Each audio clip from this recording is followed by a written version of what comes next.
شهر رمضان الذي أنزل فيه القرآن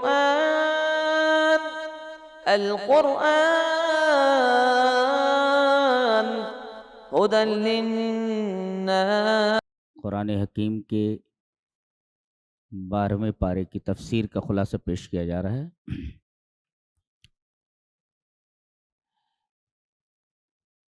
یہ 12ویں پارے سے تھوڑا پہلے سورہ ہود کا ایک چھوٹا سا حصہ 11ویں پارے کے آخر میں آ گیا ہے.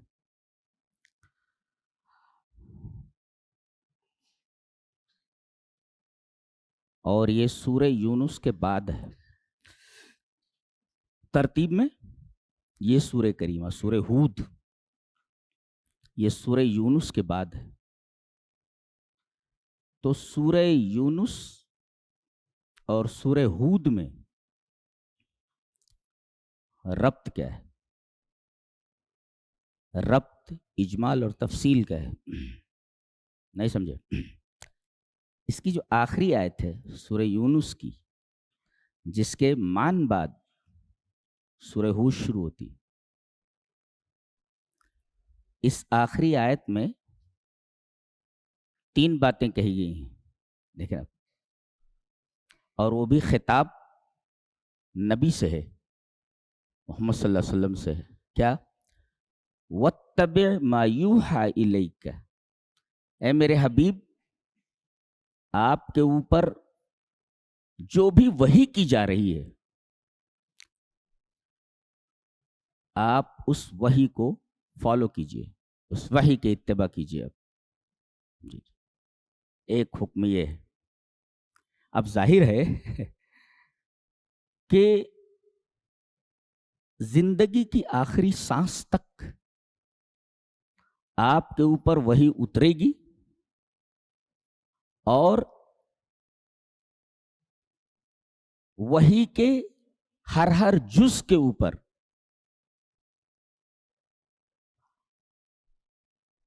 آپ کو نگاہ رکھنی ہے اور اس کی اتباع کرنی ہے. جی کتنا مشکل کام ہے یہ، کتنا مشکل کام.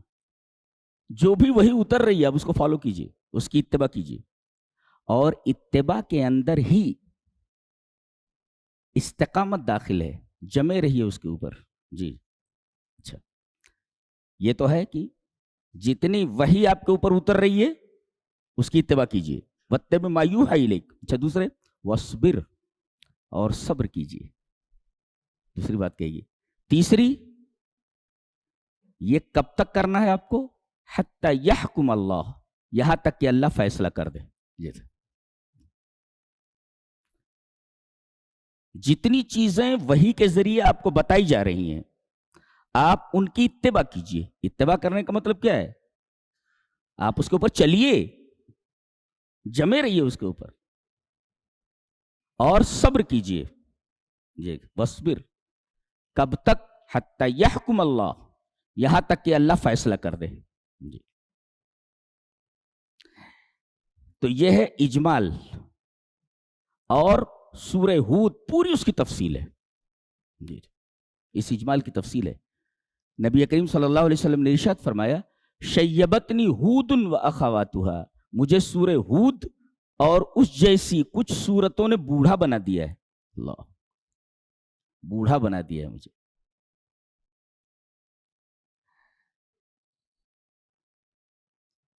آپ قرآن کی تلاوت کرتے ہیں، قرآن کی تلاوت کی وجہ سے آپ کے بال سفید ہو جائیں، آپ بوڑھے ہو جائیں؟ ایسا ہوتا ہے کیا؟ نہیں.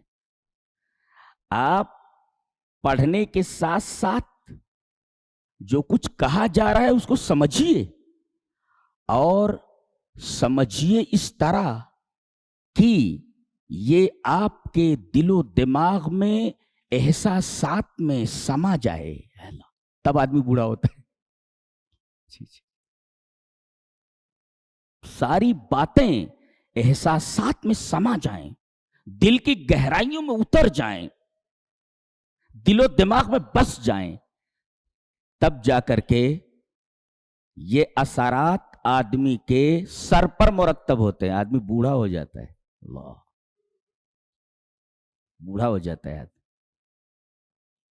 یعنی اگر آپ لائٹ لے لیں قرآن حکیم کو تو سوال ہی پیدا نہیں ہوتا کہ آپ کے بال سفید ہو جائیں قرآن کو پڑھ کر. جب تک قرآن دل کی گہرائیوں میں نہ اترے اور آپ اسے احساس و شعور میں اتار نہ لیں تب تک آپ کے سر کے بال سفید نہیں ہوں گے. شیبتنی ہود واخواتھا، جو نبی کی حدیث ہے جسے علامہ البانی سلسلۃ الصحیحہ میں لائے ہیں، صحیح حدیث ہے کہ سورہ ہود نے اور اس جیسی سورتوں نے میرے بال سفید کر دیے ہیں. نبی قرآن حکیم کی معانی کو کتنا سیریس لیتے تھے آپ اندازہ لگائیے. اب کیا اس طریقے کی سیریسنس ہماری زندگی میں ہے قرآن کے تعلق سے؟ اسی وجہ سے لاج جوتے کھا رہے ہیں پوری دنیا میں. یہی وجہ ہے. تو 3 باتیں ہیں. آپ وحی کی اتباع کیجئے، صبر کیجئے. کب تک؟ اللہ کے فیصلے کے آنے تک. اب سوال پیدا ہوا، آپ کو اتباع کرنی ہے، صبر کرنا ہے، اور پھر اللہ کے فیصلے تک انتظار کرنا ہے. سوال خود بخود پیدا ہوا، کیف یکون الاتباع؟ اتباع کیسے ہوتی ہے؟ وکیف یکون الصبر؟ صبر کیسے ہوتا ہے؟ وکیف یحکم اللہ؟ اللہ فیصلہ کیسے کرتا ہے؟ جی جی جی جی. اب اس کو اگر دیکھنا ہے تو آگے سب سے پہلے نوح علیہ السلام کا قصہ آ رہا ہے. جی آپ دیکھیے، وَاتَّبِعْ مَا يُوحَىٰ إِلَيْكَ مِن رَبِّكُمْ. محسوس شکل میں اگر بورڈ کے اوپر دیکھنا ہے تو حضرت نوح کو دیکھیے. جی 950 سال تک انہوں نے وحی کی اتباع کی ہے، جمے رہے اس کے اوپر. یہ ایک منظر ہے حضرت نوح کا. وَاصْبِرْ، اور صبر کی تو انتہا ہو گئی ہے. 950 سال تک یہ اپنی قوم کو بلاتے رہے، 80 یا کچھ آدمی مان لائے. اور پھر فیصلہ کیا ہوا؟ پوری قوم کو غرقاب کر دیا گیا. یہ اللہ کا فیصلہ ہے. حتی یحکم اللہ، یہاں تک کہ اللہ فیصلہ کر دے. فیصلہ کر دیا گیا. تو اگر ان 3 باتوں کو محسوس شکل میں دیکھنا ہے تو حضرت نوح علیہ السلام کی زندگی دیکھیے. جی آگے اسی کی تفصیل آ رہی ہے. الف لام را کتاب احکمت آیاتہ ثم فصلت من لدن حکیم خبیر. کتاب میں احکام ہے، احکام مضبوطی، اور کس کی طرف سے؟ حکیم کی طرف سے. جی اس کی آیتیں محکم ہیں اور اس کا بھیجنے والا کون ہے؟ حکیم ہے. پہلی آیت کے اندر اشارہ جانتے ہیں صبر کی طرف ہے. اللہ اکبر. کیسے؟ حکامہ کہتے ہیں، حکامہ ہے کاف میم اور گولتے. حکامتن، حکامتن کہتے ہیں حدیدتن یجعل فی فم الفرس التی تمنع جماحہ.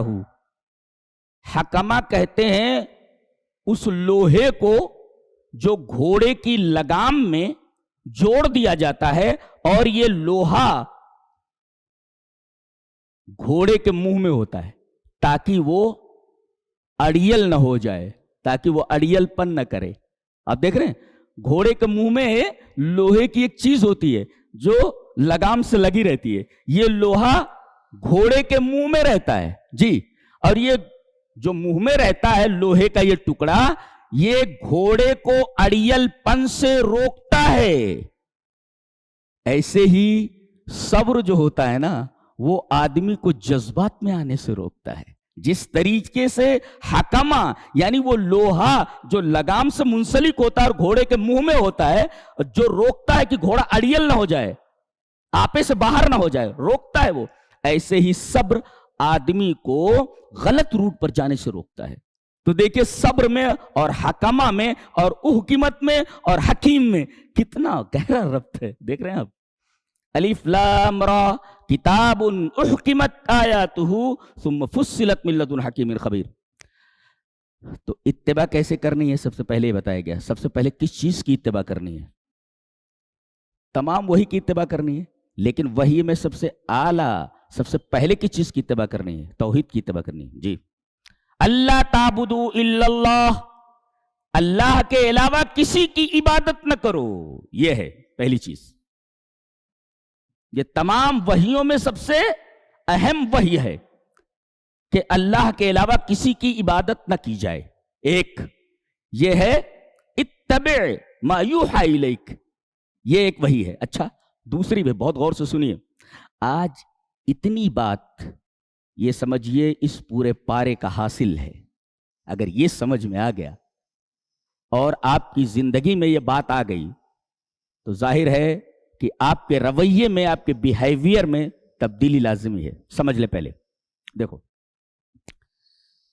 وَأَنِ اسْتَغْفِرُوا رَبَّكُمْ ثُمَّ تُوبُوا إِلَيْهِ يُمَتِّعْكُمْ مَتَاعًا حَسَنًا إِلَىٰ أَجَلٍ مُّسَمًّى. اپنے رب سے استغفار کرو، ثم توبوا الیہ، پھر اس سے توبہ کرو. اچھا، استغفار الگ ہے، توبہ الگ ہے. میں استغفار کرتا ہوں، میں توبہ کرتا ہوں، تو دونوں الگ الگ چیزیں ہیں. جی، اگر دونوں ایک ساتھ ذکر کی جائیں، استغفار اور توبہ، یہ دونوں ایک جگہ ذکر کیے جائیں تو اذن ہناک فرق بینہما، دونوں کے درمیان فرق ضروری ہے. تو پھر استغفار کا کیا معنی ہوگا اور توبہ کا کیا مطلب ہوگا؟ یہ ہے استغفروا ربکم، اپنے رب سے استغفار کرو، وہ توبوا الیہ، اور توبہ کرو اپنے رب سے. جی، تو یہ استغفار کا کیا مطلب ہے اور توبہ کا کیا مطلب ہے؟ دونوں کو ایک جگہ اگر جمع کیا جائے تو اذن ہناک فرق بینہما، دونوں کے درمیان فرق لازمی ہے. تو استغفار کا کیا مطلب ہوگا؟ استغفار کا مطلب ہوگا طلب العفو من اللہ مع تحریک اللسان، زبان ہلا کر کے اللہ تبارک و تعالیٰ سے معافی چاہنا. جیسے کہتے ہیں اللہم اغفر لی، اردو میں بولو اے اللہ تو مجھے معاف کر دے. دیکھو، ہم اللہ سے معافی چاہ رہے ہیں، معافی مانگ رہے ہیں، مع تحریک اللسان، زبان ہل رہی ہے کہ نہیں ہل رہی ہے؟ جی جی جی، یہ استغفار. تو طلب العفو من اللہ مع تحریک اللسان، زبان کو ہلا کر کے اللہ تبارک و تعالیٰ سے معافی مانگنا. جیسے یہ جملہ ہے اللہ تو مجھے معاف کر دے، یہ طلب العفو ہے، اللہ سے معافی مانگ رہے ہیں آپ اور زبان ہل رہی ہے. مع تحریک اللسان، زبان کو ہلا کر کے اللہ سے معافی مانگنا، اے اللہ مجھے معاف کر دے. یہ دیکھیں، یہ جملہ آپ نے ادا کیا زبان کو ہلا کر کے، یہ ہے استغفار. اور پھر توبہ کس کو کہتے ہیں؟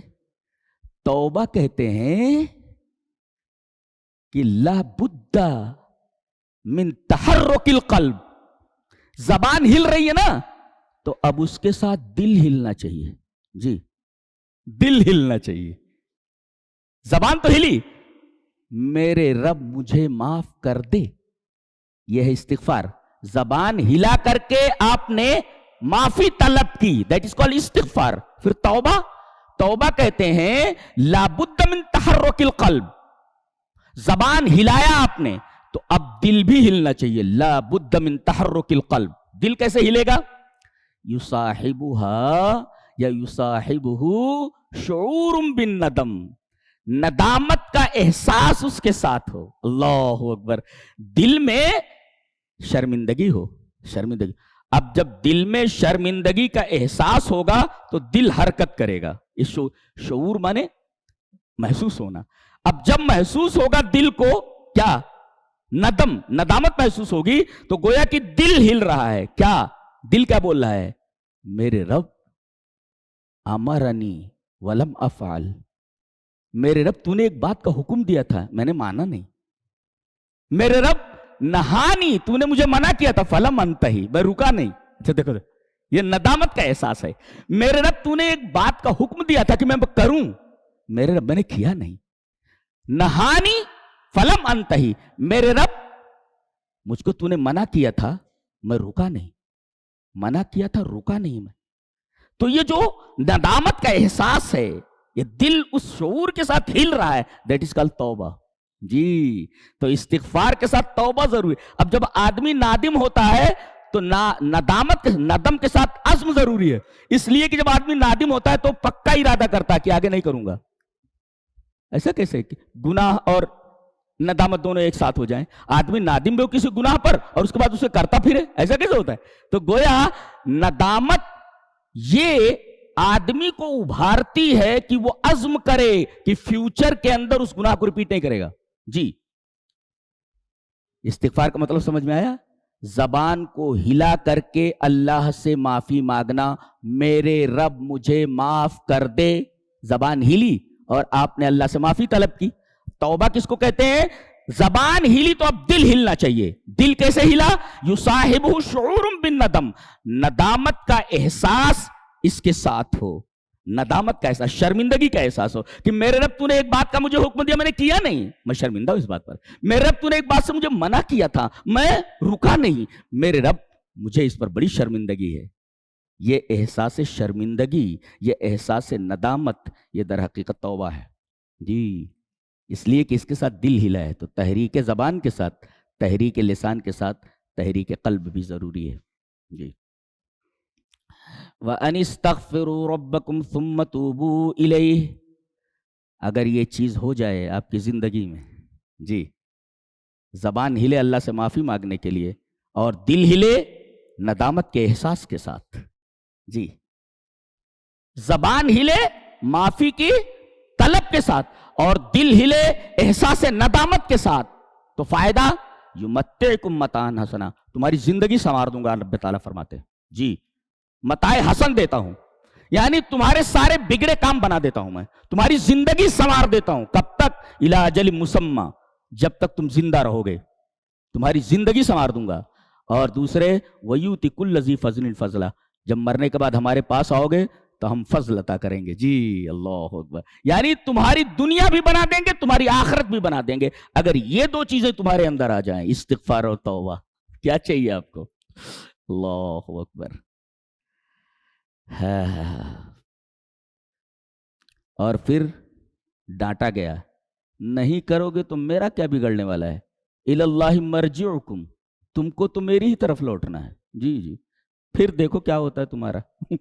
ڈانٹ دی گئی, وہاں ترغیب دی گئی کہ توبہ کرو, استغفار کرو, اور نہیں کرتے ہو تو میرا کیا بگڑنے والا ہے؟ فرمایا گیا الی اللہ مرجعکم, ہماری طرف تمہیں لوٹنا ہے, کہیں اور نہیں جا سکتے تم. میرے پاس ہی آنا ہے, اس لیے کہ موت سے تم بچ نہیں سکتے, موت تو تمہارے پیچھے لگی ہوئی ہے, تمہیں تو میرے پاس آنا ہی ہے.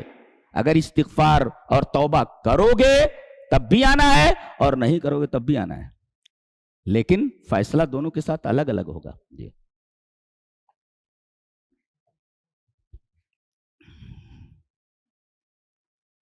اس کے بعد فرمایا گیا کہ زمین میں جتنی بھی چلنے والی چیزیں ہیں سب دابہ ہیں. دابہ مانے رینگنے والی, چلنے والی. انسان بھی زمین پر چلتا ہے, دابہ ہے. چوپائے زمین پر چلتے ہیں, دابہ. کیڑے مکوڑے چلتے ہیں, جتنے بھی جاندار ہیں سب زمین پر چلتے ہیں, تو سب دابہ کے ضمن میں آ گئے. اور جتنے بھی دابہ ہیں, زمین پر چلنے والے جتنے بھی جاندار ہیں, اللہ کے اوپر اس کا رزق ہے. اب آپ سوال کر سکتے ہیں, اللہ تبارک و تعالیٰ کی طرف سے رزق کیسے ہے؟ جی, ہم دکان میں جاتے ہیں تو دکان ہمیں رزق دیتی ہے. ہم کھیت میں جاتے ہیں, کھیتی میں پیداوار ہوتی ہے, فصل اگتی ہے, کھیتی ہمیں رزق دیتی. جی, ہم کاروبار کرتے ہیں, کاروبار سے رزق آتا ہے. یہاں تو اللہ کہہ رہا ہمارے اوپر, ہم دیتے ہیں. جواب اس کا یہ ہے کہ یہ جو تمہیں روزی مل رہی ہے, بظاہر ایسا لگتا ہے جیسے اس کے مصادر دنیاوی ہیں, اس کے ذرائع جو ہیں دنیاوی ہیں, لیکن اسباب میں مہیا کرتا ہوں. تم دکان کھول لو, دکان کھول لو, ایک بھی کسٹمر نہ بھیجوں تو زندہ رہو گے؟ تو یہ جو اسباب میں مہیا کر رہا ہوں, کسٹمر ایک بھی نہ جائے تو کیا کرو گے تم؟ یہ کسٹمر میں بھیجتا ہوں. جی, تو اسباب میں فراہم کرتا ہوں تب روزی تم کو ملتی ہے. اور آگے یہی بات فرمائی گئی, کیا کہ اگر میں اس کو چھین لوں تو تم مایوس ہو جاتے ہو. چھین لینے کا کیا مطلب ہوا؟ تمہاری چیز تھوڑی ہے, تمہاری چیز تھوڑی ہے, ہماری ہے, اس وجہ سے ہم چھین لیتے ہیں. اور اگر تمہاری ہوتی تو چھینتا کون؟ تمہارے پاس ہی رہتی نا. ہم چھین لیتے, اس کا مطلب تمہارا نہیں ہے وہ, نہیں تو چھینتے ہم کیسے؟ اس کا مطلب ہے کہ وہ چیز تو تمہارے پاس ہے, وہ ہماری ہے, وہ اس وجہ سے ہم چھین لیتے ہیں. جی, یہ آیت کریمہ یہاں ذکر کرنے کی کیا ضرورت تھی؟ جانتے ہیں زندگی کا سب سے سلگتا ہوا مسئلہ، برننگ ٹاپک آدمی کا پیٹ ہے. جی میں نے ایک شاعر کو ایک مشاعرے میں سنا تھا کہ بھوک انسان کو مجبور بنا دیتی ہے، بھوک انسان کو مجبور بنا دیتی ہے، حد تہذیب سے کم وقت نکل جاتا ہے، اور شہر میں آگ جو لگتی ہے تو گھر جلتے ہیں، پیٹ کی آگ میں ایمان بھی جل جاتا ہے.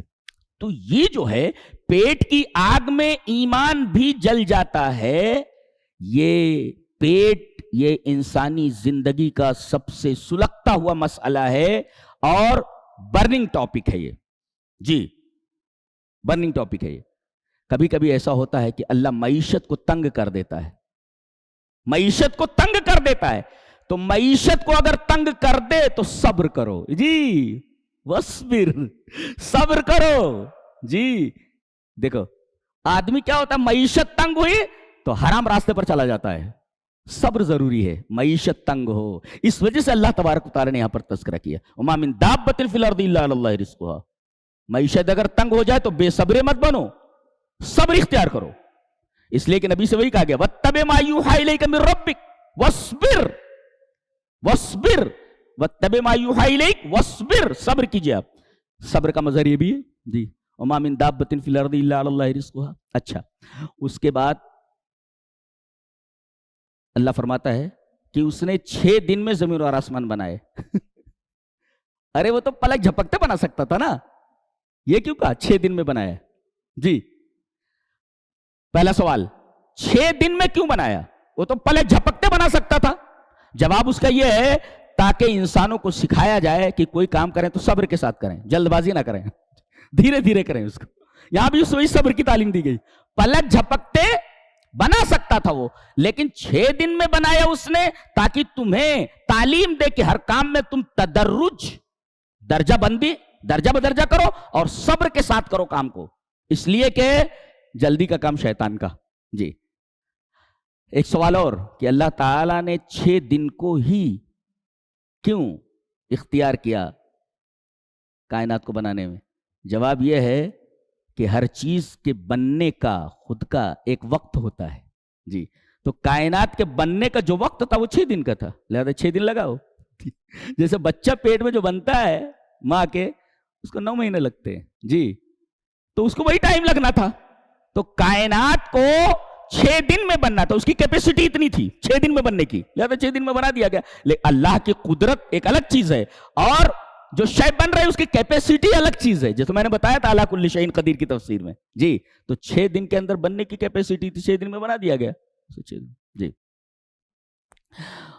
اس کے بعد فرمایا جا رہا ہے وَلَئِنْ أَذَقْنَا الْإِنسَانَ مِنَّا رَحْمَةً ثُمَّ نَزَعْنَاهَا مِنْهُ. ہم کسی کو نعمت دیتے ہیں پھر چھین لیتے ہیں تو بڑا مایوس ہو جاتا ہے اور ناشکرا ہو جاتا ہے. وَلَئِنْ أَذَقْنَاهُ نَعْمَةً، نعمت چھین لیتے ہیں تو لَيُوسٌ کفور، مایوس ہو جاتا ہے اور ناشکرا ہو جاتا ہے. وَلَئِنْ أَذَقْنَاهُ نَعْمَاءَ، اگر ہم نعمت دیتے ہیں اس کو بعد ذرہ، تکلیف کے بعد جو اس کو پہنچی ہے، تو لَيَقُولَنَّ ذَهَبَ السَّيِّئَاتُ وَأَنِّي إِنَّهُ لَفَرِحٌ فَخُورٌ. تو اترانے لگتا ہے اور فخر کرنے لگتا ہے. جی یہ ہے. اچھا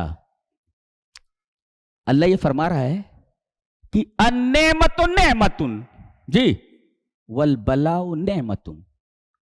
نعمت تو نعمت ہے ہی، بلا بھی نعمت ہے. یہ قرآن حکیم کا فلسفہ ہے. کیا کہ اگر نعمت دے رہا ہے اللہ تب بھی وہ نعمت ہے، اور اگر چھین لے تب بھی نعمت ہی ہے. دے تب بھی نعمت اور چھین لے تب بھی نعمت. اس لیے کہ نعمت جب دے گا تو شکر کرو گے، یہ نعمت ہے. اچھا جب چھین لوں گا تو صبر کرو گے، لہذا یہ بھی ایک نعمت ہے جی. اس لیے کہ اللہ کے رسول نے فرمایا مومن کا معاملہ بڑا عجیب و غریب ہے کہ جب اس کو خوشحالی پہنچتی ہے تو اللہ کا شکر ادا کرتا ہے, اور جب تکلیف پہنچتی ہے تو صبر کرتا ہے. گویا کہ مومن شکر اور صبر کے درمیان رہتا ہے, اس کی پوری زندگی صبر اور شکر کے درمیان رہتی ہے. لہذا یہ آیت کریمہ بھی صبر کی دلیل ہے کہ صبر اختیار کرو جی. اس آیت کریمہ سے تو النعمت نعمتن, نعمت دے تب بھی نعمت ہے, اور نعمت چھین لے تب بھی نعمت ہے. ایک وجہ اور بھی ہے کہ نعمت دے تو شکر کرتا ہے, اور نعمت چھین لے اگر صبر کرتا ہے تو یکفر اللہ بہا السیئات ویعلی درجات. اللہ تبارک و تعالی جب نعمت چھین لیتا ہے, آزمائش کرتا ہے اس کی, تو اس کے ذریعے اس کے گناہ کا کفارہ ہوتا ہے. تکلیف میں رہتا ہے جب تک, تب تک اس کے گناہوں کا کفارہ ہوتا ہے جب تک صبر کرتا ہے وہ, اور اس کے درجات بلند. دو چیزیں, اگر آدمی کو تکلیف پہنچتی ہے اس پر صبر کرے تو دو چیزیں, ایک تو اس کے گناہوں کا کفارہ ہوتا ہے, اور دوسرے اس کے درجات بلند ہوتے ہیں جی. دو چیزیں ملتی ہیں اس کو. اللہ اکبر. اس میں بھی صبر کی تعلیم ہے. اچھا, یہاں یہ نہیں کہا گیا کہ ہم انسان کو نعمت دیتے ہیں, اور بلکہ یہ کہا گیا ہم انسان کو نعمت چکھاتے ہیں. ایک مفسر نے کہا ہے یہاں جو ہے جتنی بھی نعمتیں ہیں سب چکھنے کے درجے میں ہیں. ہاں, کھینچ اصل جو ہے وہ پورا کھانا, آدمی بھوکا ہو اور ایک بہترین کھینچ وہاں رکھی ہوئی ہو, ایک بہترین کھانا رکھا ہوا ہو, اور اجازت ہو کہ خالی چکھو, اس کی بھوک بڑھ جائے گی. بھوک بڑھ جائے گی نا, بھوکا ہے نا وہ, چکھنے سے تھوڑی اس کی بھوک ختم ہوگی. اللہ فرما رہا ہم تمہیں چکھا رہے ہیں, زندگی بھر تم بھوکے ہی رہتے ہو جی. اصل کھانا تو ہمارے یہاں ہے, آؤ پیٹ بھر کر وہاں ہے. یہاں جتنی نعمتیں سب چکھنے کے درجے میں.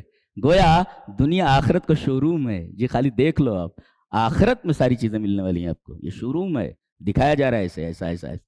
تو جتنی نعمتیں جی گئی ہیں وہ سب چکھنے کے درجے میں ہیں, آپ کو چکھایا جا رہا ہے. اور چکھنے میں اور پیٹ بھر کر کھانے میں زمین اور آسمان کا فرق ہوتا ہے. تو دنیا میں جتنی نعمتیں تم چکھ رہے ہو, پیٹ بھر کے کھانا ہو تو ہماری جنت میں آؤ جی. اسی وجہ سے ازقنا, ذوق مانے چکھنا, یہ کہا گیا.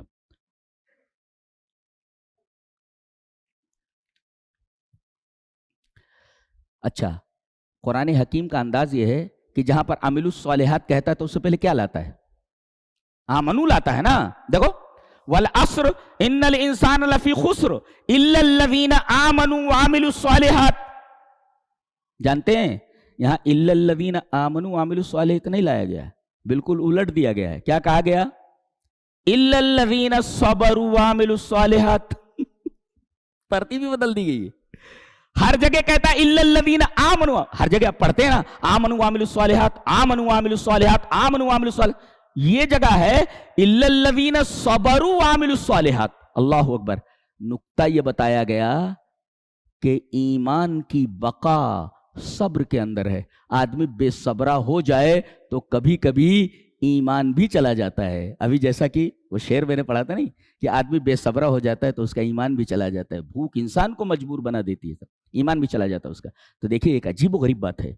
گویا کہ وصبر جو کہا گیا تفصیل کی جا رہی ہے ابھی اس پوری سورہ کریمہ میں جی. الا الذین آمنوا کے بجائے الا الذین صبروا لایا گیا, صبروا کے ساتھ وعملوا الصالحات, جبکہ الا الذین آمنوا وعملوا الصالحات کہا جاتا ہے, الا الذین صبروا وعملوا الصالحات.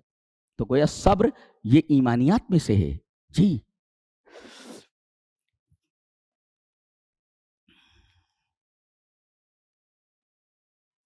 کل ہمارے ایک عزیز نے کہا کوئی سٹی ہے, چلو وہ آپ کو دکھا کر کے باہر سے اس کا نظارہ کرا کے لاتے ہیں.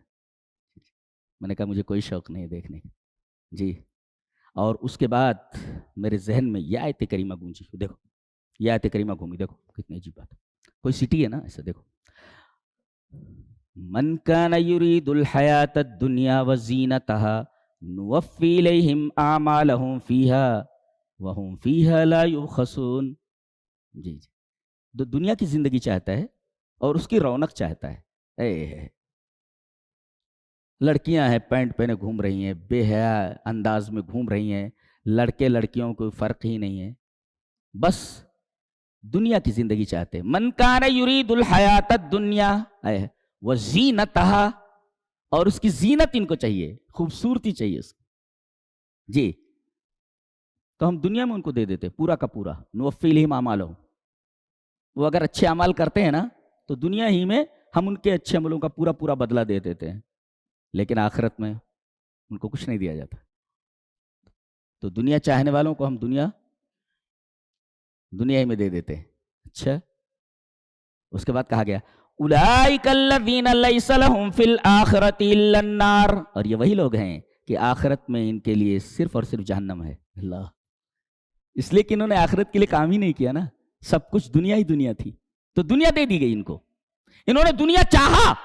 من کان یرید الحیات الدنیا وزینتہا نوفی الیہم، پورا کا پورا دنیا، پوری کی پوری دنیا دے دی گئی ان کو. اچھا، اور پھر آخرت جواب دیا گیا اولئک الذین لیس لہم فی الآخرۃ الا النار، آخرت میں ان کے لیے سوائے جہنم کے کچھ بھی نہیں ہے. ہیرو لوگ ہیں، ہیروئنیں ہیں، سنگرز ہیں، دنیا دار ہیں، مذہب بیزار ہیں، یہ دنیا ہی چاہ رہے ہیں. اللہ فرما رہے دنیا دے رہے ہیں نا ہم تم کو. شہرت چاہیے دے رہے ہیں، پیسہ چاہیے دے رہے ہیں جی. فلمیں بنا رہے، پیسہ چاہیے دے رہے ہیں ہم. زینت چاہیے، زینت مانے چمک دھمک، ہے پیسہ بھی ہے. اسٹیج پر آتے ہیں تو فلیشنگ، چمک رہے ہیں، ہاں یہ زینت ہے، ہم دے دیتے ہیں. پورے دنیا چاہ رہے ہیں نا، اس کی زینت چاہ رہے، دنیا دے دی گئی، پیسہ دے دیا گیا. زینت چاہیے، فلیشنگ چاہیے تم کو کہ دنیا تمہیں دیکھے تم کون ہو، وہ بھی دے دیا جائے. نو فل. لیکن آخرت میں آؤ، آگ منتظر ہے تمہاری. اولئک الذین لیس لہم فی الآخرۃ، یہ سب آیتیں پڑھ کر کے دنیا سے نفرت ہو جاتی ہے. یقین مانو آپ، دنیا سے نفرت ہو جاتی ہے جی. اولئک الذین لیس لہم فی الآخرۃ الا النار، بڑی بڑی بلڈنگیں بنا رکھی ہیں اور زینت دے رکھا ہے اس کو. ایک ہے کسی چیز کا بنانا، جیسے ایک اسٹرکچر تیار کر لیا گیا، یہ ہے چیز کا بنانا. اور زینت کس کو کہتے ہیں؟ سر پینٹنگ کرنا تاکہ خوبصورت لگے جی. اسی وجہ سے کہتے ہیں عورت جو ہوتی ہے اس کا ایک وجود ہے. اب کپڑے پہن لے اور کپڑے کے بعد پھر وہ جو میک اپ کرتی ہے، دیٹ از کالڈ زینا جی. ایک صاحب نے بتایا کہ یہ بنتی سمرتی کیوں ہے؟ اس لیے کہ ناقص ہے یہ. مرد تو ٹیڑھے بیڑے ہی اچھے لگتے ہیں جی، ٹیڑھے بیڑے ہی اچھے لگتے ہیں جی. کالے کلوٹے ٹیڑھے میڑے، لڑکوں کو ایسا ہی رہنے تھے، رف اینڈ ٹف بالکل. اور یہ زینت ہونے تھے، میک اپ ہوتے، لڑکیوں کا کام ہے یہ جی. بچے کو چھوڑا تھا، کراٹے چمپئن ہے وہ، چھوٹا تھا، میں اس کو پنکھے کے نیچے سونے نہیں دیتا تھا. کراٹے سے آتا تھا تو گرمی میں سو جی، اے سی میں سوئے گا آپ، پنکھے کے نیچے سوئے گا، رف اینڈ ٹف ہو جائے، رف اینڈ ٹف بالکل ایسا. تو اولئک الذین لیس لہم فی الآخرۃ الا النار. آدھا تو گورے چکنے اور ایسے عجیب انداز سے چلتے ہیں لڑکے، کہتے ہیں اچھا یہ اچھا ہے. نہیں، لڑکوں کو رف اینڈ ٹف ہونا چاہیے. کالے کلوٹے طاقتور بھی تو رف اینڈ ٹف بہترین ہونا چاہیے. یہ مردوں کا کام، زینت عورتوں کا کام ہوتا ہے، میک اپ کرنا. تو اولئک الذین لیس لہم فی الآخرۃ الا النار. بلڈنگ بنا دی گئی، یہ ہے دنیا جی، بلڈنگ، اور اس پر روغن لگا دیا گیا، یہ ہے زینت. عورت نے کپڑے پہن لیے، یہ کپڑا ہے، اوپر سے میک اپ کر لیا، دیٹ از کالڈ زینا. تو من کان یرید الحیات الدنیا وزینتہا نوفی الیہم اعمالہم فیہا وہم فیہا لا یبخسون. کمی نہیں کی جائے گی، پورا کا پورا دے دیا جائے گا. لیکن آخرت اولئک الذین لیس لہم فی الآخرۃ الا النار، آخرت میں جہنم کے سوا کچھ بھی نہیں ہے. وہ جو ٹکڑا ہے آخری، اس پر میری نظر ٹکی جی. الا النار کے بعد جہنم ان کا ٹھکانہ ہے، آئیں جہنم منتظر ہے ان کی. ٹکڑا دیکھو آگے، وَحَبِطَ مَا صَنَعُوا فِيهَا. دنیا میں انہوں نے جو کیا، صنعوا کیا، وہ سب ضائع ہو گیا. حَبِطَ ضائع ہو گیا. کیا؟ ما صنعوا، جتنی بھی چیزیں انہوں نے، ما عام ہے، ما صنعوا جتنی چیزیں کی تھی. اور یہاں فعلوا نہیں ہے، صنعوا ہے. صنعت کا مطلب ہوتا ہے کہ سم تھنگ، کوئی چیز آپ نے بنائی، وہ بالغوا فی ایجادتھا، یعنی اس کو پرفیکشن آپ نے دیا. ایک ہے چیز کو بنانا اور ایک ہے چیز کو پرفیکشن دینا. تو کہتے ہیں آپ نے ایک چیز کی، فعلو، اس کو آپ نے کیا، وہ بالغوا فی ایجادتھا، بالغوا فی اتقانھا، اس کو آپ نے پرفیکشن دیا، فنیشنگ ٹچ، خلاص اب اس کے اندر کوئی کمی نہیں ہے، یہ پرفیکٹ چیز ہے. تو آپ نے ایک چیز بنائی جی اور اس کو آپ نے پرفیکشن دیا، دیٹ از کالڈ صنعت. اسی وجہ سے اللہ تبارک تعالیٰ نے ارشاد فرمایا صنع اللہ الذی اتقن کل شیء، اللہ کی جتنی بھی چیزیں ہیں جس کو اس نے صنعت دیا، بنایا ہے، سب پرفیکٹ ہے جی، اتقان ہے اس کے اندر، کسی چیز کی کمی. آپ یہ نہیں کہہ سکتے اس کے اندر یہ کمی تھی. جس چیز کو بنا دیا آپ یہ کہنے اس کے اندر یہ کمی ہے، بالکل نہیں. اللہ کی بنائی ہوئی ہر چیز کے اندر اتقان ہے، ایجادہ ہے. تو ایک ہے چیز کا بنانا اور ایک ہے چیز کو پرفیکشن دینا. اللہ نے چیز کو بنایا بھی ہے اور پرفیکشن بھی دی ہے. اب اگر انسان کوئی چیز بناتا ہے اور اپنے خیال سے اسے پرفیکٹ بناتا ہے، پرفیکشن دیتا ہے، اللہ نے فرمایا کہ یہ سب ضائع ہو گیا. ضائع ہو جاتا نہیں کہا، ماضی کا صیغہ لایا گیا، ضائع ہے وہ، اس میں کوئی شک ہی نہیں ہے. اس میں جو ماضی کا صیغہ لایا گیا. لہذا جو بڑی بڑی بلڈنگیں بناتے ہیں اور پرفیکشن دیتے ہیں، فلاں بلڈنگ ہے، فلاں یہ ہے، یہ سب ضائع ہونے والا ہے، سب کچھ کام کا نہیں ہے جی. اس لیے کہ آدمی کب تک رہے گا، بلڈنگ رہ جاتی ہے، بلڈنگ سے نکل جاتا ہے وہ. تو وَحَبِطَ مَا صَنَعُوا، جس چیز کو بنایا انہوں نے پرفیکشن دیا، وہ ضائع ہو گیا، وَبَاطِلٌ مَا كَانُوا يَعْمَلُونَ، اور ان کا عمل پورا کا پورا باطل، جہنم ان کی منتظر ہے.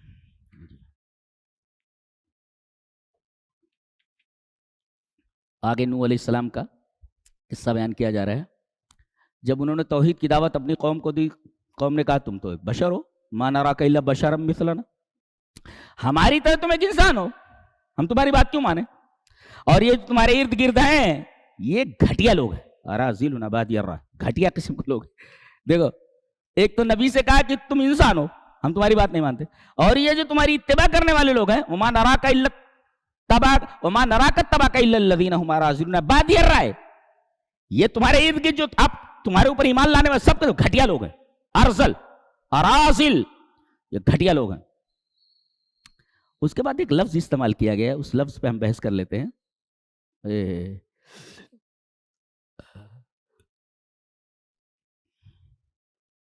فرمایا گیا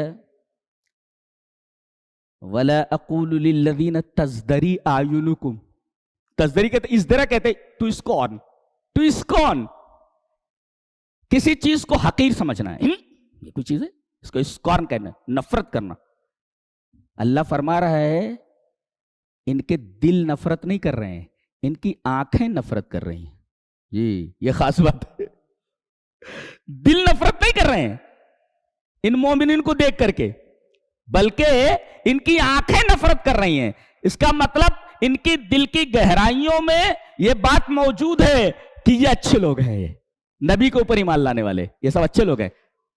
یشعرون بنقاء هذه الفئة، یہ جو گروہ ہے غریب لوگوں کا انبیاء کے ارد گرد ہے اور انبیاء پر ایمان لایا ہے، غریب لوگ ہیں مگر یہ بہت اچھے لوگ ہیں. اسی وجہ سے کہا گیا تزدری اعینکم، ان کی آنکھیں نفرت کر رہے ہیں، دل کا حوالہ نہیں دیا گیا، یعنی دل سے مانتے ہیں کہ اچھے لوگ ہیں، صاف لوگ ہیں یہ. اللہ، تو یہ اس درا کا مطلب ہے جو بتایا گیا. 950 برس تک اس نبی نے دعوت دی. بہت غور سے سنیے، کتنے لوگ ایمان لائے؟ 80 یا کچھ. اور اس کے بعد وہی آ گئی، وَأُوحِيَ إِلَى نُوحٍ أَنَّهُ لَن يُؤْمِنَ مِن قَوْمِكَ إِلَّا مَنْ قَدْ آمَنَ. جتنے لوگ ایمان لا چکے ہیں بس اب اس کے بعد کوئی ایک بھی آدمی ایمان لانے والا نہیں، بس یہ وہی نازل کر دی گئی 950 سال کے بعد. اللہ اکبر، بتا دیا گیا کہ اب کوئی ایک بھی آدمی ایمان لانے والا نہیں ہے آپ کے اوپر. حضرت نوح علیہ السلام نے دعا کر دی اللہ کی بارگاہ، بد دعا، میرے رب 950 سال میں نے ان کو بلایا، بہت عرصہ ہو گیا. اللہ نے ان کی بد دعا قبول کر لی، کہا کہ پانی کا عذاب ان کے اوپر ہم لانے والے ہیں، سب کو ڈبو ڈبو کر مارنے والے ہیں ان کو ہم. تو اس سے پہلے آپ کشتی بنا لیں. عجیب بات یہ ہے کہ کشتی کے لیے جو لفظ استعمال ہوا بنانے کا، وَصْنَعِ الْفُلْكَ، آپ کشتی بنائیے. جی وَصْنَعْ، ابھی بتائیں نا صنعت کس کو بولتے ہیں؟ کسی چیز کو بنانا اور اس کے اندر پرفیکشن دینا، یہ ہے. تو کشتی ایسے تھوڑی بن جاتی ہے، پرفیکشن کی ضرورت تھی، اس لیے کہ پانی کا عذاب آنے والا ہے نا، اگر پرفیکشن نہیں رہے کشتی ڈوب جائے گی. لہذا اللہ نے فرمایا وَصْنَعِ الْفُلْكَ، جی، اور ہماری نگرانی میں بنائیے اور ہماری وحی کے مطابق بنائیے. کہتے ہیں دنیا میں پہلی کشتی یہی بنی ہے. اب اس کے بعد ڈیولپ ہو کر کے سب میرینس ہیں، یہ ہیں وہ ہیں، بڑے بڑے جہاز بنا دیے گئے. جی بنانے والے پہلے یہی ہیں اور وہ اللہ کی نگرانی میں بنائی. جی ایک سوئی کو ڈالو پانی کے اندر ڈوب جاتی ہے اور بڑے بڑے جہاز پانی کے اوپر کھڑے رہتے ہیں. ہاں کیسے کیسے؟ وَصْنَعِ الْفُلْكَ بِأَعْيُنِنَا وَوَحْيِنَا. جی اب یہ جب کشتی بنا رہے تھے تو قوم جب گزرتی تو مذاق اڑاتی، یہ کیا ہو گیا نوح کو؟ اللہ، ایک ہے ایمان نہ لانا، ایک ہے مذاق اڑانا نبی کا، بہت خطرناک بات ہے یہ. کہتے لگتا ہے کشتی کو ہوا میں اڑائے گا یہ، اس لیے کہ آس پاس کہیں ندی ودی تو ہے نہیں، پانی وانی تو ہے نہیں، لگتا ہے نوح یہ جو کشتی بنا رہا ہے اس کو ہوا میں اڑائے گا یہ. جی یہ مذاق اڑاتے تھے. عذاب آیا اور ہر چیز کے جوڑے جوڑے رکھ لیے گئے اور ایمان والے جتنے تھے وہ سب کشتی میں آ گئے. ہر چیز کا جوڑا رکھ لیا گیا اس لیے کہ عذاب سب کے اوپر آنے والا تھا، کوئی بچنے والا نہیں تھا، جانور وانور کوئی بھی بچنے والا نہیں تھا. ایک ایک جوڑا رکھ لیا گیا. کشتی چلنے لگی. ان کا ایک بیٹا تھا جو کافروں کے ساتھ تھا، سامنے ڈوبتا نظر آیا. موجیں تھی پہاڑ جیسی، وَهِيَ تَجْرِي بِهِمْ فِي مَوْجٍ كَالْجِبَالِ، پہاڑوں جیسی موجیں ہیں اور کشتی چل رہی ہے، سامنے بیٹا ڈوبتا ہوا نظر آیا. بیٹا کتنا بھی برا ہو، باپ اگر اسے مصیبت میں دیکھے تو برداشت نہیں کر پاتا، اس کا خون ہوتا ہے. وَنَادَىٰ نُوحٌ ابْنَهُ وَكَانَ فِي مَعْزِلٍ يَا بُنَيَّ ارْكَب مَعَنَا، میرے بچے کشتی میں آ جا ہمارے ساتھ، وَلَا تَكُن مَعَ الْكَافِرِينَ، کافرین کے ساتھ. کہنے لگا قَالَ سَآوِي إِلَىٰ جَبَلٍ يَعْصِمُنِي مِنَ الْمَاءِ، میں اس پہاڑ پر چلا جاؤں گا، یہ پہاڑ مجھے بچا لے گا. حضرت نوح نے کہا میرے بچے یہ اللہ کا عذاب ہے، یہ آج اللہ کے عذاب سے کوئی نہیں بچ پائے گا مگر وہ جس پر اللہ رحم کرے اپنا. بات ہو ہی رہی تھی کہ ایک موج آئی، نیچے گیا پھر اوپر نہیں آیا، مر گیا. نوح علیہ السلام تڑپ اٹھے، بیٹا بھی دکھ رہا تھا اب دکھ نہیں رہا ہے، ڈوب گیا، مر گیا. کہا میرے رب میرا بیٹا میرے اہل میں سے ہے. اللہ نے کہا قال یا نوح انہ لیس من اہلک، جی وہ تیرے اہل میں سے نہیں. آج کہتے ہیں کہ ہم لوگ نبی کے خاندان کے سید ہیں. سید ہونے سے کچھ نہیں ہوتا اگر آپ کے پاس اپنا عمل نہیں ہے تو. نبی کے خاندان ہونے سے کوئی فائدہ نہیں ہوتا. آپ نبی کے خاندان کے بھی ہوں لیکن آپ کا عمل ٹھیک نہیں ہے تو نوح کے اس بیٹے کی طرح ہیں جو کافروں کے ساتھ تھا. جی اللہ نے کہا کہ اس کو خاندان نبوت سے نکال دیا جا رہا ہے. جی تو جو سید ہو نبی کے خاندان سے ہو مگر قرآن و سنت کی پابندی نہ کرتا ہو اس کو نبی کے خاندان سے نکال دیا جائے. جی جیسے نوح کے بیٹے کو خاندان سے نکال دیا گیا اور کہا تیرے اہل میں سے نہیں ہے. جی اور ڈانٹ بھی پڑی کہ ایسی چیز کا مجھ سے سوال نہ کرو جس کے بارے میں تمہیں علم نہیں، انی اعوذ ان تکون من الجاہلین. یہ ڈانٹ پڑ رہی ہے حضرت نوح علیہ السلام کو. اچھا اس کے بعد کشتی نیچے اتر آئی ہے، کشتی دھیرے دھیرے نیچے آ رہی ہے، پانی جا رہا ہے. اللہ کا حکم ہوا زمین کو، غور سے دیکھو اللہ کا حکم کیا ہے. اللہ حکم دے رہا ہے قیل یا ارض ابلعی ماءک، اے زمین. جی یہ قاعدہ ہے نحو کا کہ جب مؤنث آتی ہے تو بیچ میں ایتھا کی فصل ہوتی ہے. جیسے یا ایتھا النفس المطمئنہ تو یا ایتھا الارض کہنا چاہیے تھا. جی ایتھا کی فصل نہیں آئے گی. جواب اس کا یہ ہے کہ یہاں ہے تنبیہ ہوتی ہے اور زمین کو تنبیہ کرنے کی ضرورت نہیں، یہ تو ہمیشہ ایکٹیو رہتی ہے کہ اللہ تبارک تعالیٰ کا حکم آئے اور میں حکم کی تعمیل کروں. یہ انسان کے لیے تنبیہ ہوتی ہے. اللہ تبارک تعالیٰ کی جتنی بھی مخلوقات ہیں انسان اور جن کے علاوہ ان کو تنبیہ کرنے کی ضرورت نہیں ہوتی. لہذا قیلہ کہا گیا. کون کہنے والا ہے معلوم ہے؟ من القائل، کہنے والا کون ہے؟ یعنی اللہ. اور دوسرے ہائے تنبیہ نہیں لائے گی اس لیے کہ جنوں اور انسانوں کے علاوہ کسی چیز کو تنبیہ کرنے کی ضرورت نہیں ہے کسی کام کو کرنے کے لیے. کہا گیا کہ اے زمین نگل جا ماں آکے اپنے پانی کو کہنے کی کیا ضرورت ہے؟ اپنے پانی کو نگل جا. اگر پانی نہ کہا جاتا تو پہاڑ وہاڑ جتنی بھی چیزیں سب کو نگل جاتی تھی. جی جی، لہذا کہا گیا ما اپنے پانی کو نگل لے، ما کی قید لگائی گئی، اور ابتلئی نہیں کہا گیا، ابلئی کہا گیا، تے کو حذف کر دیا گیا، جبکہ ابتلا مانے بھی نگلنا ہوتا ہے اور بلا کا مطلب ہوتا ہے نگلنا، ابتلئی نہیں کہا گیا یعنی تے کو ہٹا دیا گیا، یہ بتانے کے لیے کہ جتنی جلدی ہو سکے اس کو نکل لے پانی کو. جی قیل یا ارض ابلعی ماءک ویا سماء اقلعی. اللہ اکبر. یہ ہے حضرت نوح علیہ السلام کا بیان. پھر اس کے بعد حضرت ہود کا بیان ہے. جی ان کے نام سے یہ سورت کیوں نازل ہوئی؟ اس لیے کہ تمام لوگوں نے صبر کیا ہے، تمام لوگوں نے صبر کیا ہے، لیکن انہوں نے جو صبر کے ساتھ اپنی قوم کو چیلنج کیا ہے وہ چیلنج کسی نبی نے نہیں دیا، جتنے نبیوں کا اس میں ذکر ہے سورہ ہود میں. اسی وجہ سے اس چیلنج کی بنا پر، اس اسٹینڈ کی بنا پر اس سورہ کا نام سورہ ہود لایا گیا ہے. چیلنج کیا کیا انہوں نے؟ بولے من دونہ فقیدونی جمیعا ثم لا تنظرون، اللہ کے علاوہ تم سب مل کر کے میرے خلاف پلان بنا لو، ثم لا تنظرون، مجھے مہلت مت دو، جو تم کو کرنا ہو کر لو. اس طریقے کی بات اپنی قوم سے کسی نبی نے نہیں کہی ہے اتنی ڈیرنگ کے ساتھ. یہ جو ڈیرنگ ہے حضرت ہود کی، اسی ڈیرنگ کی وجہ سے اللہ تبارک و تعالیٰ نے اس پوری سورہ کریمہ کا نام سورہ ہود، جبکہ اور نبیوں کا بھی تذکرہ ہے، لیکن یہ ڈیرنگ کسی نے نہیں کی ہے. جی دیکھو کتنی بات، اللہ کے علاوہ تم جتنی بھی پلاننگ کرنا چاہتے ہو کر لو، من دونی فقیدونی جمیعا، سب مل جاؤ، ثم لا تنظرون، مجھے بالکل مہلت مت دو، انی توکلت علی اللہ ربی و ربکم، میں نے اپنے رب پر، اللہ پر توکل کیا ہے، تمہارے رب پر. ما من دابۃ الا هو آخذ بناصیتها، ساری چیزیں اس کے قبضے میں. تو یہ دیکھیے جس ڈیرنگ کے ساتھ انہوں نے قوم کو جواب دیا ہے، یہ ڈیرنگ اور کسی کے پاس نہیں تھی. جی جی. اور پھر وہی ہے کہ حضرت صالح علیہ السلام کی قوم وہ تباہ ہو گئی، حضرت ہود علیہ السلام کی قوم عاد تباہ ہو گئی، پھر اس کے بعد قوم شعیب یہ تباہ ہو گئی، تو سارے کے سارے قوم لوط وہ تباہ ہو گئی. حتی یحکم اللہ، اللہ نے فیصلہ کیا کیا؟ ایمان نہ لانے پر، وہی کی اتباع نہ کرنے پر اور صبر نہ کرنے پر لوگوں کے اوپر جو عذاب آتا ہے اللہ کا فیصلہ ہے. اللہ کے فیصلے کو یہاں بیان کر دیا گیا اور سب کے سب تباہ و برباد کر دیے گئے. یہاں حضرت شعیب علیہ السلام کی قوم یہ شرک تو کرتی ہی تھی، شرک کے ساتھ ساتھ پیسہ پورا لیتی تھی، تول کم دیتی تھی. یہ دو باتیں ان سے کہی گئیں. وَلَا تَنْقُصُوا الْمِكْيَالَ وَالْمِيزَانَ، تم وزن کرنے والی چیز اور تولنے والی چیزوں کے اندر کمی مت کرو.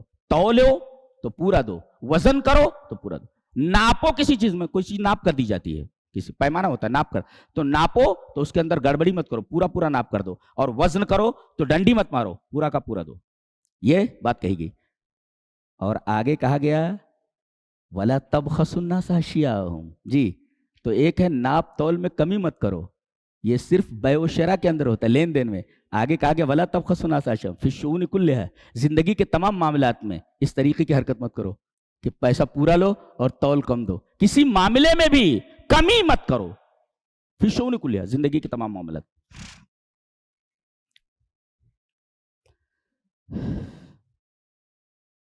اس کے بعد ایک نقطہ قابل غور ہے کہ پورے قرآن میں سعادت کا لفظ صرف ایک بار آیا ہے.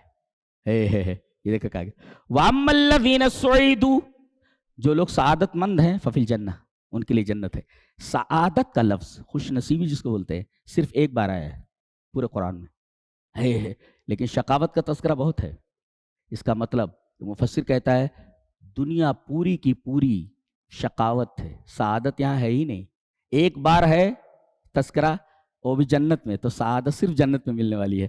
بقیہ دنیا صرف بلا ہے، شقا ہے، یہاں سعادت ہے ہی نہیں. جی سعادت اگر حاصل کرنی ہو تو ہماری جنت میں. وَأَمَّا الَّذِينَ سُعِدُوا فَفِي الْجَنَّةِ، اور سعادت کا لفظ قرآن حکیم میں ایک بار آئے وہ بھی جنت کے ساتھ. اس کا مطلب سعادت یہ صرف جنت میں ملنے والی ہے. دنیا پوری کی پوری ارض و بلائن و ارض و شقائن، شقاوت کی جگہ ہے اور بلا کی جگہ ہے. جی ایک اہم بات یہ کہ ہم زندگی میں جتنے بھی اسٹریسز سے گزرتے ہیں، جتنے بھی دباؤ سے، وہ 3 چیزوں کی وجہ سے ہوتے ہیں. اسٹریس جو ہوتا ہے، جب آدمی کو بھی اسٹریس ہوتا ہے، دباؤ ہوتا ہے، تو وہ 3 چیزوں میں سے ایک چیز ضرور کرتا ہے. کیا؟ امید کا دامن ہاتھ سے چھوڑ دیتا ہے. یہ ہے فقدان العمل. آپ کے اوپر اسٹریس آیا, کوئی مصیبت آئی, کوئی ضغط, کوئی دباؤ آیا. اسٹریسز جب آتے ہیں انسان پر تو 3 کاموں میں سے ایک کام کرتا ہے. پہلا کام فقدان العمل, عمل الف سے عمل, یعنی امید کا دامن ہاتھ سے چھوڑ دیتا ہے. ایک اور اسٹریس آتا ہے تو آدمی تہور کرتا ہے.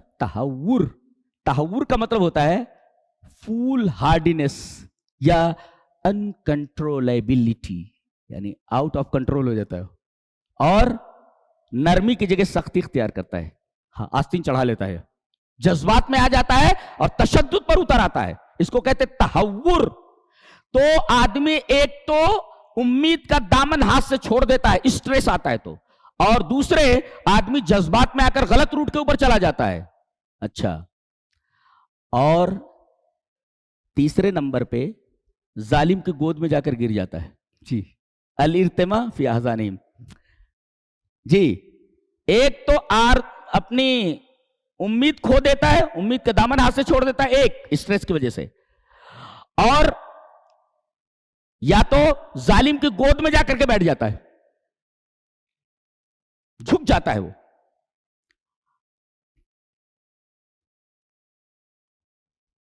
بتایا گیا کہ ان تینوں چیزوں کا علاج کیا ہے.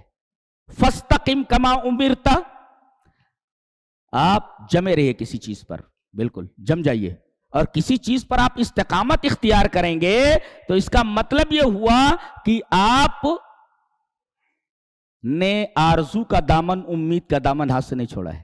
اچھا, ولا تطغوا, اور آپ تہور اختیار مت کیجئے, جذبات میں آ کر کے غلط روٹ اختیار مت کیجئے. ولا تطغوا, سرکشی مت کیجئے. اور ولا ترکنوا الی الذین ظلموا, ظالم کی گود میں جا کر کے مت بیٹھ جائے. کتنے لوگ ہیں کہ ان کے پیچھے پولیس کو لگا دیا گیا, ان کے پیچھے گنڈوں کو لگا دیا گیا. اب آدمی پریشان ہے بیچارہ, گنڈے پریشان کر رہے ہیں, کوئی اور پریشان کر رہا ہے, تو ظالم سے جا کر صلح کر لیتا ہے. صاحب ہمیں پریشان مت کیجئے, بس ہم آپ کے آدمی ہیں, اب آپ کیا چاہتے ہیں وہ سب ہم کرنے کے لیے تیار ہیں. دیکھو, ظالم کی گود میں جا کر کے گر گیا اسٹریس کی وجہ سے. بعض اداروں کو حکومت لگا دیتی ہے جو ان کے مخالف ہوتے ہیں, پھر یہ بیچارہ نیتا کیا کرتے دیکھتا ہے کہ اب بچنے والا نہیں ہوں, بس جا کر کے انہی کی پارٹی میں گھس جاتا ہے. جی, یہ ہے ارتماء فی احزانہم, ظالموں کی گود میں جا کر کے گر جانا. تو ولا ترکنوا الی الذین ظلموا, تو یہ 3 کام آپ کو نہیں کرنے ہیں. آرزو, امید کا دامن ہاتھ سے نہیں چھوڑنا ہے, تہور نہیں اختیار کرنا ہے یعنی جذبات میں نہیں آنا ہے, اور تیسرے آپ ظالم کی گود میں نہ گریں. جی, اسٹریس میں انہی تینوں چیزوں میں سے کوئی ایک چیز آتی ہے انسان کی زندگی میں, تو اب کیا کرنا, اسٹریس سے بچنا. 3 کام کرنا, واستقم, جمے رہو, ولا تطغوا, تہور مت اختیار کرو, ولا ترکنوا الی الذین ظلموا, ظالم کی گود میں مت گرو. اللہ اکبر. اچھا, ایک نکتہ یہ ہے کہ جب اچھی باتوں کا تذکرہ کیا گیا, الاوامر بافعال الخیر, تو افردت النبی صلی اللہ علیہ وسلم, نبی کریم صلی اللہ علیہ وسلم کے لیے صرف کہا گیا فاستقم کما امرت, اور جب نہیں کی گئی تو ولا تطغوا ولا ترکنوا.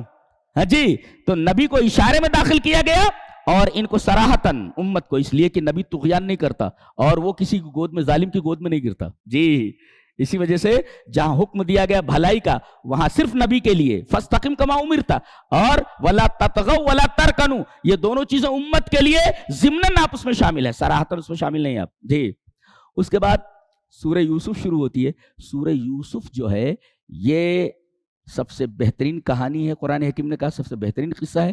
یہ ایک خواب سے شروع ہوتی ہے یہ کہانی, اور خواب کی تعبیر پر ختم ہو جاتی ہے. یہ خلاصہ ہے, ایک خواب ہے اور خواب سے یہ سورت شروع ہوتی ہے اور خواب کی تعبیر کے اوپر یہ سورت ختم ہو جاتی ہے. ایک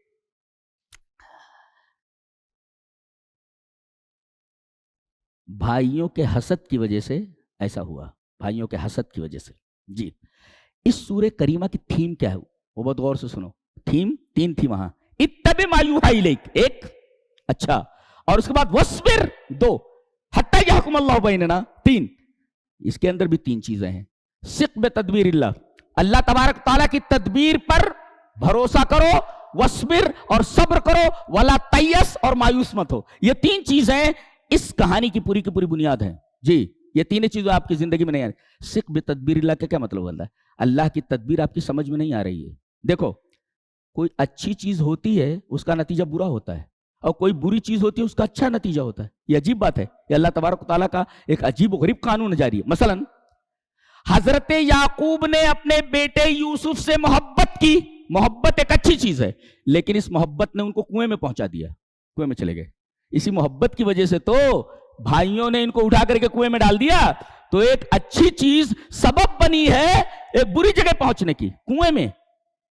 جی اچھا کنویں میں پہنچنا ایک بری چیز ہے، آدمی مر سکتا ہے اس کے اندر، لیکن یہ بری چیز سبب بنی ایک اچھی چیز کی کہ وہاں مصر میں پہنچے اور عزیز مصر نے ان کو خرید کر اپنا بیٹا بنا لیا، اپنے گھر میں رکھا. اچھا تو گھر میں رکھا گیا، بڑی عزت کے ساتھ ہے، کھا رہے ہیں پی رہے ہیں، لیکن یہ اچھی چیز سبب بنی ہے جیل میں جانے کی. جی اچھا، اور جیل میں جانا ایک بری چیز ہے، یہ سبب بنی ہے عزیز مصر بننے کی. جی اگر جیل میں نہ جاتے، خواب کی تعبیر نہ بیان کرتے ان دونوں سے، تو بادشاہ کیسے بنتے تھے؟ دیکھو ایک چیز اچھی ہوتی ہے جی اس کا نتیجہ برا ہوتا ہے، پھر بری چیز ہوتی ہے اس کا نتیجہ اچھا ہوتا ہے، پھر وہ اچھی چیز ہوتی ہے اس کا نتیجہ برا ہوتا ہے. آپ دیکھ رہے ہیں محبت ایک اچھی چیز، اس محبت کا نتیجہ کنویں میں پڑنا ہوا، اور کنویں میں پڑنا ایک بری چیز ہے، اور اس کا نتیجہ ہوا آپ مصر کے بازار میں پہنچے اور عزیز مصر کے گھر میں پہنچ گئے. جی اور عزیز مصر کے گھر میں پہنچے، کھا رہے ہیں پی رہے ہیں، اچھی چیز ہے، مگر جیل میں پہنچ گئے.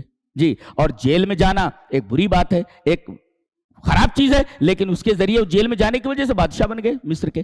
تو سکھ بتدبیر اللہ، یہ مت سمجھو کہ بظاہر یہ چیز بری لگ رہی ہے، ہو سکتا ہے اس بری چیز کے پیچھے کوئی اچھی چیز ہو.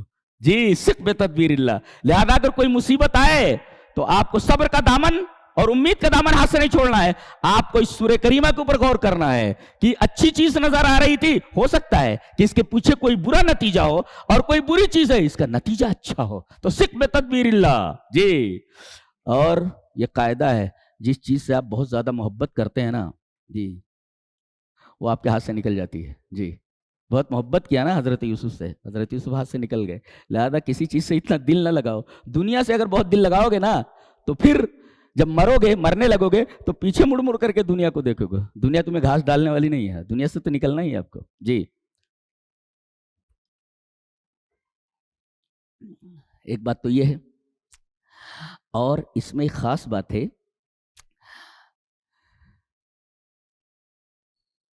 کہ اللہ نے فرمایا وَكَذَلِكَ مَكَّنَّا لِيُوسُفَ فِي الْأَرْضِ. جی یہ کنویں میں جو گئے اس کی وجہ سے ہم نے ان کو زمین میں تمکنت دی، زمین میں تمکین دیا. اس کا مطلب یہ ہے کہ آزمائش اقتدار کی سیڑھی کا پہلا زینہ ہے. اگر آپ کو اقتدار حاصل کرنا ہے تو اقتدار کی سیڑھی کا پہلا زینہ آزمائش ہے. پہلا قدم ہی یہ آزمائش ہے. آزمائش کے بغیر آپ اقتدار حاصل نہیں کر سکتے. جی ایک بات اور بڑی پیاری ہے، اللہ اکبر. یہ جب عزیز مصر کے ہاں گئے تو عزیز مصر کی جو بیوی تھی بہت خوبصورت تھی، نام نہیں بتایا قرآن حکیم نے. جی کہتے ہیں کہ یہ ان پر عاشق ہو گئی.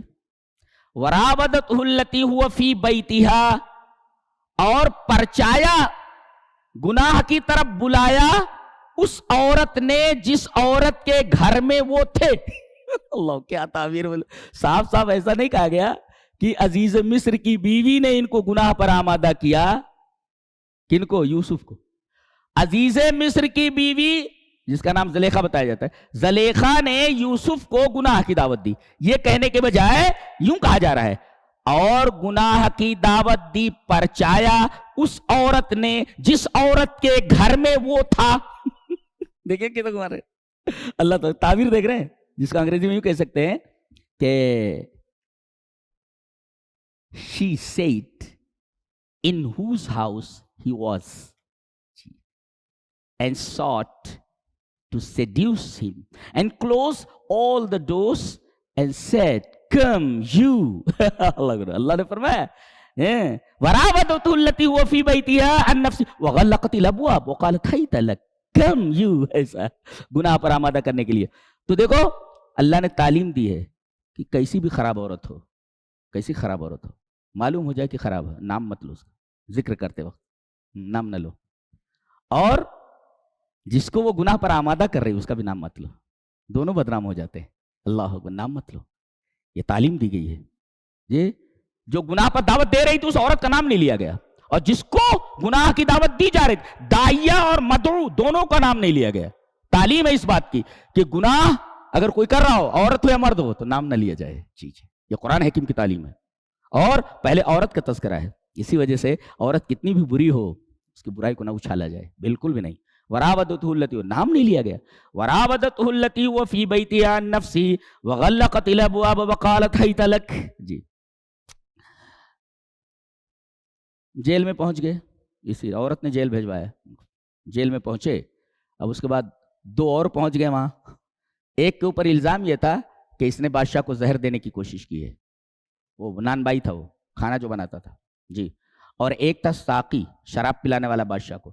ساقی کے اوپر اور نان بائی کے اوپر, دونوں کے اوپر الزام یہ تھا کہ ان دونوں میں سے کسی ایک نے تو بادشاہ کو زہر دینے کی کوشش کی ہے. معاملہ مارج تفتیش میں تھا, لیکن ان کو جیل میں ڈال دیا گیا کہ بھاگ نہ جائیں, تفتیش ہو رہی تھی. جی, یہ دونوں اسی بیرک میں آئے جس میں حضرت یوسف علیہ السلام تھے. جی,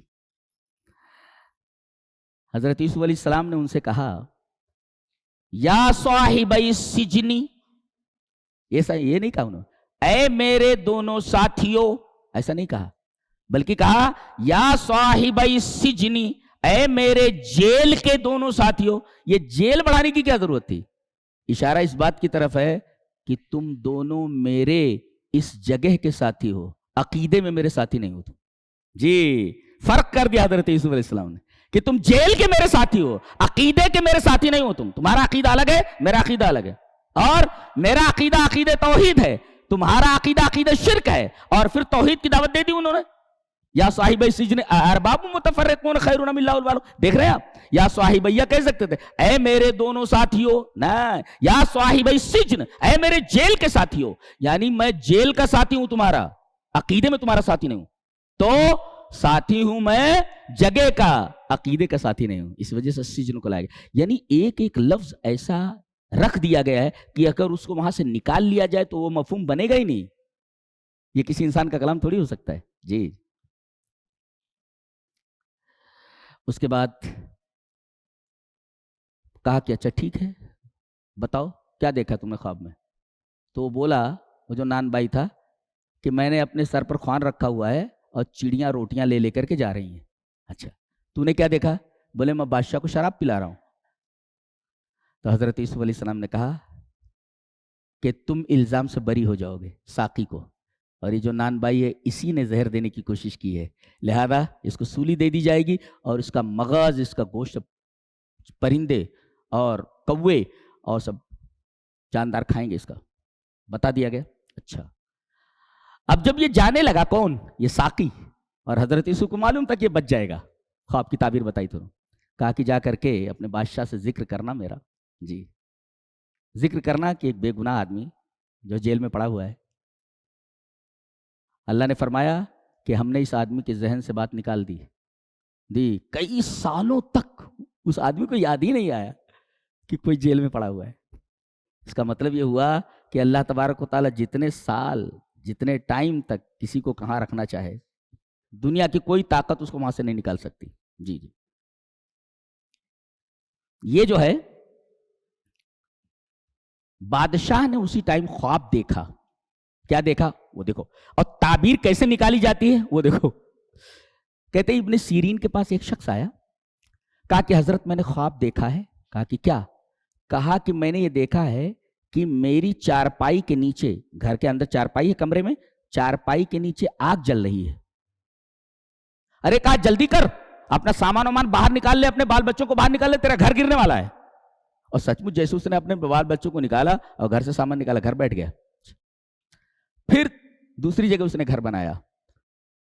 4-6 مہینے کے بعد آیا اور کہا کہ حضرت خواب دیکھا ہے میں نے. کہا کیا دیکھا؟ وہی خواب دیکھا ہے. بولے کھاٹ کے نیچے خواب, کھاٹ کے نیچے جو آگ جل رہی ہے, یہ خواب دیکھا میں نے. کہا کہ کھاٹ کے نیچے کھود, وہاں خزانہ تجھے ملنے والا ہے. کہا کہ حضرت عجیب بات ہے, خواب ایک ہے, تعبیر دو کیسے؟ کہا کہ احمق کہیں کے, وہ جب تو نے خواب دیکھا تھا وہ گرمی میں تھا, اس وقت سردی میں تو بتا رہا ہے. جی, گرمی میں آگ آدمی کو تکلیف دیتی ہے اور سردی میں آگ آدمی کو راحت دیتی ہے, لہذا اس وجہ سے دونوں خواب ایک ہے مگر تعبیریں مختلف ہیں. اب حضرت یوسف علیہ السلام نے خواب کی تعبیر کس طرح بتائی, اینالیسس کیسے کیا, تجزیہ دیکھو کیسے ہوا. کہا کہ کیا دیکھا ہے بادشاہ نے؟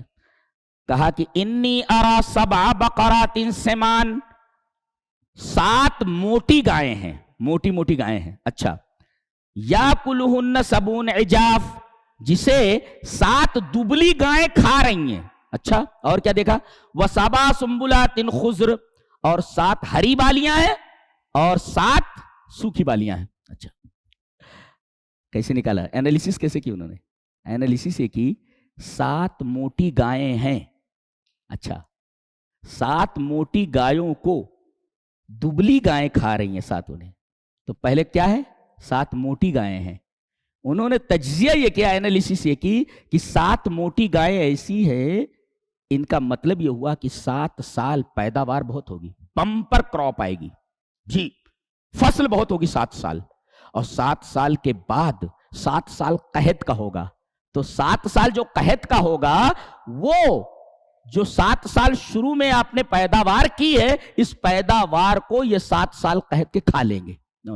تو پہلے تذکرہ ہے 7 موٹی گایوں کا, تو کہا انہیں 7 سال قحط کے آئیں, یہ 7 سال یہ پیداوار کے آئیں گے, اور اس میں کھیتی کرو, غلوں کو جمع کرو, اور اس کے بعد 7 سال جو دبلی گائیں ہیں جو کھا رہی ہیں, بعد میں ان کا تذکرہ کیا گیا, بعد میں قحط آنے والا ہے. جی, تو گویا کہ پہلے ہے خوشحالی اور بعد میں اس کے قحط ہے.